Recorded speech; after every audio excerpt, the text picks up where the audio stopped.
The big question, does the big guy get a second chance to make a first impression? Tomorrow he's going to lay out his deficit cutting plan again, but former White House Press Secretary Fleischer says it's going to be a tough sell because people ain't buying that suddenly he's serious about cutting. Ari, good to have you. Thank you, Neil. It is a tough sell when he'd already introduced a budget that did not really address some of the things that even his debt commission co-chair Alan Simpson said were a definite disappointment. What does he do? Well, he's already stepped up to the plate 3 times and whiffed 3 times. You know, he had his commission that he announced to deal with the deficits and debt, and they came out with a recommendation. He didn't do anything with it. Then he had the State of the Union, where he really didn't talk about deficits or debt other than just in passing. And then third, he came out with a budget that actually increased the deficit and the debt. And so now, all of a sudden, after Congressman Paul Ryan and Republicans have showed leadership, the president is finally coming around. But you know, presidents are supposed to lead. It should not work in this order if you want to ultimately come to an agreement. It makes it much harder. President trails instead of leads. It kind of reminded me of that Bill Clinton post and midterm debacle, I'm still relevant. But Bill Clinton did take the lead on some of these initiatives that he felt Republicans forced him into, but he rode that, and we know what happened. Now, what is your sense of what happens here? Well, I hope that tomorrow the president will come out with some real specific spending cuts and how he's going to reform, particularly the entitlements, Medicare and Medicaid. That's what's driving our trillion-dollar deficits and the debt, and that's where we need to hear the president. He can be very specific on tax hikes. We already know what he wants to do on tax hikes. He likes being specific about tax hikes.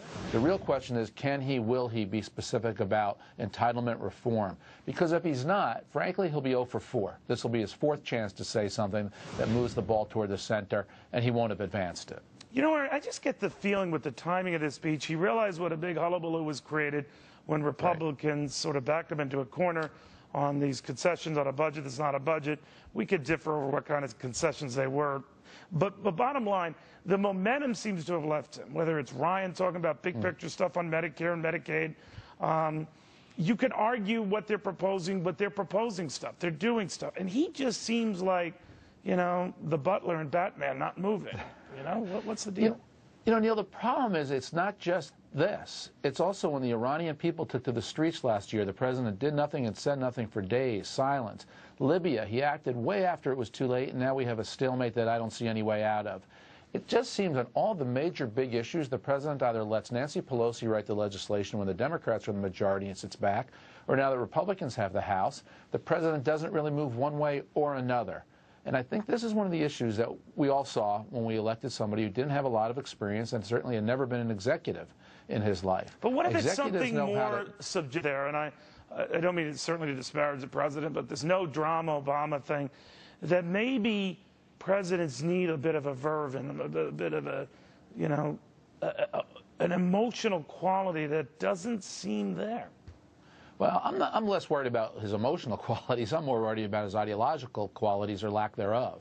I think that if you but nothing's know who goosing you are him. and You know what what I mean? believe, Nothing's goosing him. Right? If all of this drama around what's building these runaway deficits and debt, and he has a sort of a passive response to it, whether you want to call it drama or not, it just seems like an emotional and substantive detachment from reality.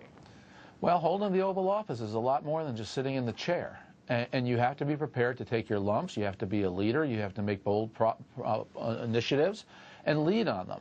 And I remind you, Neil, the Republicans only control the House. The Democrats control the Senate and the White House. So the president has cards to play. He has a leadership role to play. And he needs to show his cards. And that's why tomorrow is important. What exactly does our president stand for with specifics when it comes to entitlement reform? It's the big issue of our age. Everybody knows we need to do something about those programs. Presidents need to tell us what. Duly noted. Ari, good seeing you again. Thank you. Thank you, Neil.